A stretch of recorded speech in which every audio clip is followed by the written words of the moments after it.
ইতিহাস, ঐতিহ্য আর সংস্কৃতির অনন্য মেলবন্ধন পুরান ঢাকা। সরু গলি, পুরানো ভবন, ঐতিহ্যবাহী খাবার আর শত বছরের জীবনযাত্রা সব মিলিয়ে আলাদা এক বৈশিষ্ট্য এই জনপদের। সেই ঐতিহ্যকেই নানা প্রতীক ও উপস্থাপনায় তুলে ধরতে আয়োজন করা হয় বর্ণিল শোভাযাত্রা। ঢাকা উৎসবের অংশ হিসাবে শুক্রবার শোভাযাত্রাটি লক্ষ্মীবাজার থেকে শুরু হয়ে নগর ভবনে গিয়ে শেষ হয়।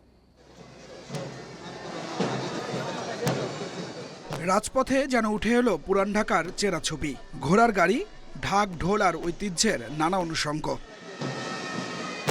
রঙিন সাজ আর মানুষের উচ্ছ্বাসে ফুটে উঠল ঢাকার শত বছরের ইতিহাস আর সংস্কৃতির নানা অধ্যায়। শুক্রবার ঢাকা দক্ষিণ সিটি কর্পোরেশনের আয়োজনে শুরু হয় শোভাযাত্রা। লালবাগ কেল্লা, Ahsan Manzil, Armenian church,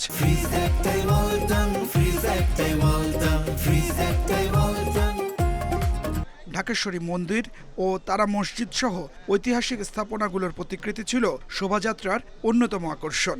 city কর্পোরেশনের কর্মকর্তা কর্মচারী ছাড়াও এতে অংশ নেন নগরবাসী। কেলা আজকে যেমন লাগতেছে না, মানে মনে হয় ঈদ আছে না, ঈদ ভালো ফিল হয়ে গেছে। পুরান ঢাকা থেকে যে জিনিসগুলো হারিয়ে গেছে সেগুলোকে আবার নতুন করে তুলে ধরার চেষ্টা করা হচ্ছে। তো আমার কাছে মনে হয় এরকম উৎসব প্রতি বছর করা উচিত। বইতে পড়েছি যে নবাব সিরাজউদ্দৌলার গল্প থেকে, ওইটা থেকে আমার নিজের একটা চরিত্র সেটা তুলে ধরেছি যে আমি নবাব সিরাজউদ্দৌলার শেষ বংশধর হৃদয় খান। দক্ষিণ সিটির প্রশাসক জানান, পুরান ঢাকার ঐতিহ্য সংরক্ষণ এবং নতুন প্রজন্মের কাছে ঢাকার ইতিহাস তুলে ধরতেই এ আয়োজন। এই ঢাকাকে আমরা সবুজে রূপান্তরিত করতে পারবো, এই ঢাকাকে আমরা মশক মুক্ত করতে পারবো। যে বায়ু দূষণে পৃথিবীর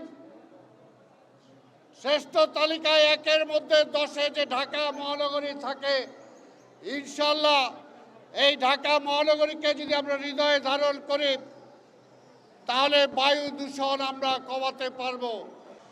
সময়ের সঙ্গে শহর বদলায়, বদলায় মানুষের জীবনযাত্রাও, কিন্তু ঐতিহ্য টিকে থাকে মানুষের সংস্কৃতি আর ভালোবাসায়। পুরান ঢাকার এ শোভাযাত্রা যেন সে বার্তাই দিয়ে গেল। Adilur Rahman, independent news, Dhaka.